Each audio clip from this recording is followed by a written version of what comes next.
everything. And we haven't really been big on talking about that, maybe to my shame. But we really need to know that we just don't show up to God's house any kind of way, dressed and looking any kind of way. Sanctification, when I was growing up, also indicated that not only was your moral, abstract life, emotional life, was it correct and you didn't do certain things, you worked on purging yourself. We also understood that that internal purge should have an effect on your external appearance. And whereas I don't believe that you have to teach heaven or hell issues when it comes to dress, I do believe that the external appearance of the person, barring their ability to afford things, does show the internal condition. Now, the reason I said barring their ability, because sometimes folk do come to the house of God because they just don't have. That's just kind of the way it is.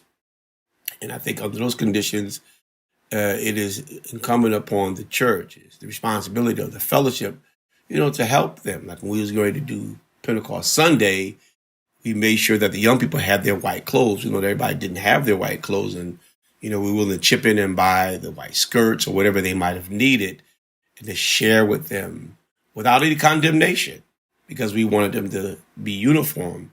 But that also shows the need for the right spirit to be in ministry when such situations to rise up.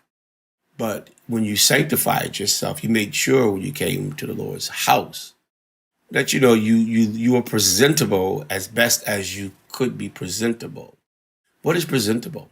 Well, presentable means that I do my best to make sure my body is covered up, that clothes aren't too tight, men and women, that they aren't too revealing, because I want to make sure that there's no distractions, no distractions either way regarding the attention on me.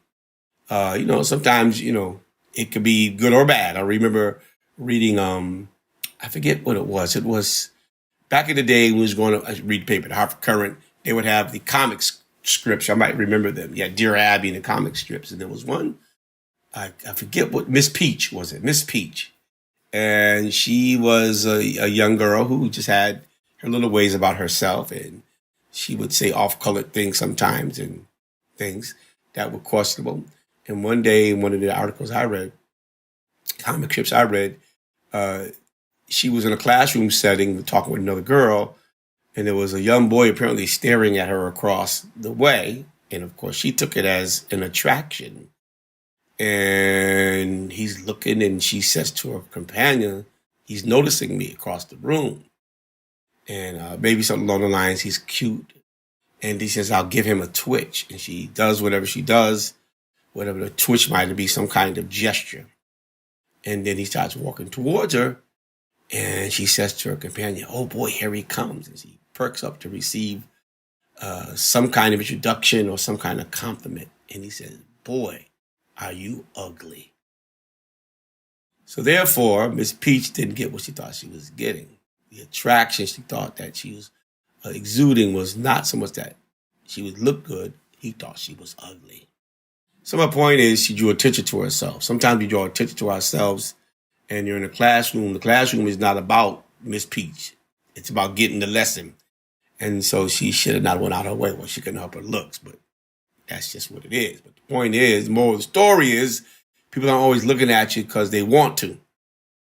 Something about you draws their attention. So let's parlay that across our appearance. For us coming to ministry, we need to think about that. Particularly our young people, make sure that as best you can, you carry yourself within the fellowship in a reasonable, professional way.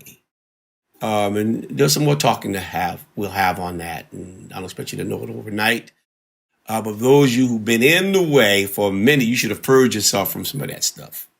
And so make sure that as we go back into focus and fellowship, that we don't have those things that get in our way. I had to talk about that tonight. So think about that, and if you're going to talk to somebody about that, don't be judgmental.